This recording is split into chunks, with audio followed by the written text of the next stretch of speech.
pose première pierre bi nga xam ne moom moo jëm ci yeesal jumaay Tuubaa ju mag ji mu nekk liggéey boo xam ne nag Cheikh Mouhamadou Mountakha am na entreprise boo xam ne ñoom la jébbal liggéey bi ci seen loxo muy Eiffage ñu ngi ak monsieur Dame Sène le directeur général mu mel ni sëriñ bi daf leen a wóolu ba dénk leen liggéey bi nga xam ne moo jëm ci yeesal jumaay Tuubaa ju mag ji ndax mën nga ñu expliquer liggéey bi naka lay demee ak naka ngeen ko fas yéene réaliser.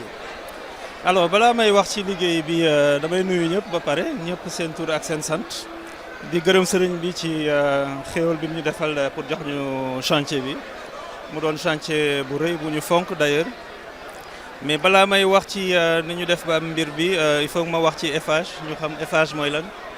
donc Eiffage société bu mag la boo xamante ne y a 100 000 personnes yu fay liggéey ñu ngi partout dans le monde.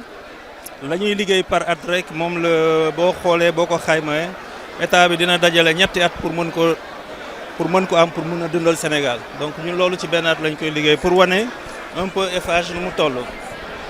donc mu doon bi ñu wootee appel d'offre également mu doon dossier boo xam ne on l'a bien travaillé parce que ku xam liggéey sëriñ bi xam ne du liggéey bu ndaw donc ñu préparé ko bu baax donc techniquement on a réussi à produire un très bon dossier boo xamante ni moo ñu permettre ñu am liggéey bi incha allah voilà. nga expliquer ñu li nga xam ne moo jëm ci liggéey bi ak naka ngeen ko fas yéene réaliser ak kañ ngeen di door liggéey bi.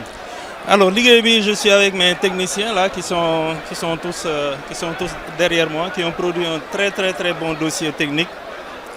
alors la ñu waxtaan ak ci biir ak sëriñ bi du lépp la ñu mën a wax fii mais lu ñu mën a dikk waa population Touba dikk ko sëriñ bi.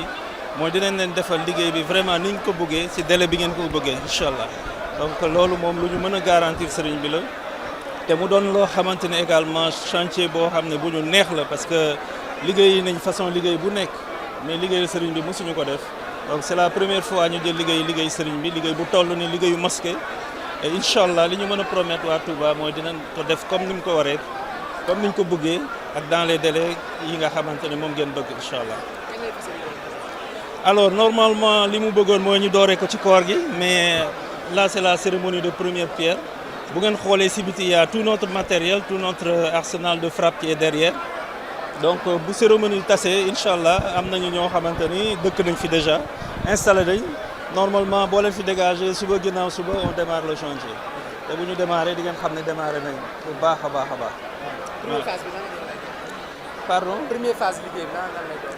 alors loolu je pense Omar moo la koy mën a gën a expliquer mais il y a une phase de démolition mais il y a la phase extension de la mosquée boobu lañ gën a bëgg sëriñ boobu la gën a yàkkamti ñu démarrer ko parce que effectivement mosquée bi amul toilette amul dara donc il faut démarrer par la phase extension qui est devant la mosquée et après on va attaquer la phase démolition reconstruction voilà. Alors, en français monsieur le directeur général Eiffage Sénégal. Aujourd'hui, le khalife général des Mourides vous a confié ce grand projet, ce chantier pour la rénovation de la grande mosquée de Touba. Est-ce que vous pouvez nous expliquer les travaux, comment vous allez y procéder? Alors, je tiens d'abord à saluer la population de Touba, saluer également le marabout et le remercier vivement de nous avoir confié ce chantier qui, en tout cas, que l'on a réussi à obtenir après une vive compétition avec d'autres sociétés. Je pense que nous avions produit un dossier technique qui est assez élevé, donc un dossier technique qui est très parfait et qui a satisfait le comité technique. Et donc effectivement le marabout nous a choisi et on le remercie vivement. Il a choisi un Eiffage qui fait partie d'un très grand groupe, un groupe qui fait plus de 100 000 personnes, un chiffre d'affaires qu'on pourrait comparer à 3 fois le budget de l'État du Sénégal pour une année. Et donc voilà, c'est de la confiance et nous ferons tout pour mériter cette confiance-là également. Alors très bientôt, ils avaient souhaité qu'on démarre les travaux là, pendant le Ramadan. Bon, malheureusement, il y a eu quelques petits blocages qui ont fait que la cérémonie de pose de première pierre ne puisse se passer qu'aujourd'hui. Et normalement, demain, après la fête de Korité, vous verrez notre force de frappe. Voilà, les engins sont là, devant la mosquée, et on va démarrer en grande pompe pour terminer en grande pompe également.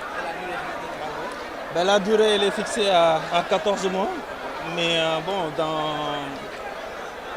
vu tout ce qu'on a rassemblé comme force, nous pensons pouvoir y arriver avant. Voilà. Est-ce qu'on peut avoir le ici? Oui, Omar Seck. Alors, mon nom c'est Dame Sen, je suis le directeur général de FH Sénégal. Voilà. Asalaamaaleykum man maa ngi tudd Omar Seck nekk Eiffage donc depuis 26 ans ci ren. Est-ce que mën nga ñu expliquer techniquement liggéey bi ngeen war a def ci jumaa ji?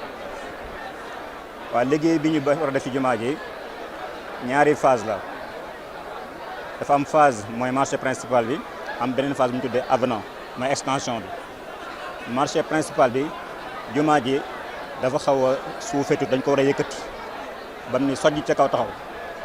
donc ni mu mel ni ci suuf bu ngeen xoolee dal bi dañ koy yëkkati bu baax a baax ci kaw donc biir jumaa ji lépp dañ koy yëkkati ba ci kaw dañ koy dindi dañuy dindi dal bi arc yooyu nekk ci biir yu mag yooyu yëpp dañ koy dindi bu ko defee poto yi la ñuy yëkkati bu ñu yëkkatee waate ba mu nekk ci kaw ñu def ak coupole bi mooy espèce rond yooyu nekk ci kaw defaraat ko ba mu baax bu ko defee foofu jeex ginnaaw bi nag am nag fii ci ginnaaw jumaa ji boo seetee côté sa sowu bi am na fi benn extension bu ñu fa war a def loolu nag diggante ñaari soroor yi buñ ko seetee soroor yi yu 60 mètres yi yu 40 mètres yi foofu lañ koy def liggéey boobu nag dafa am sous-sol ba pare am place bi ñuy julleewaat encore sous-sol bi lépp a nekk ci biir am na ay comité yoo xam si ni buñ ko seetee ci film yi doon daw sànq lépp mi ngi doon ci biir loolu daal mooy liggéey bi. kañ ngeen di door liggéey bi? ah liggéey bi moom mën nañu wax ne ñun door nañ ñun Eiffage moom door nañ suñu matériel yi ñëw na.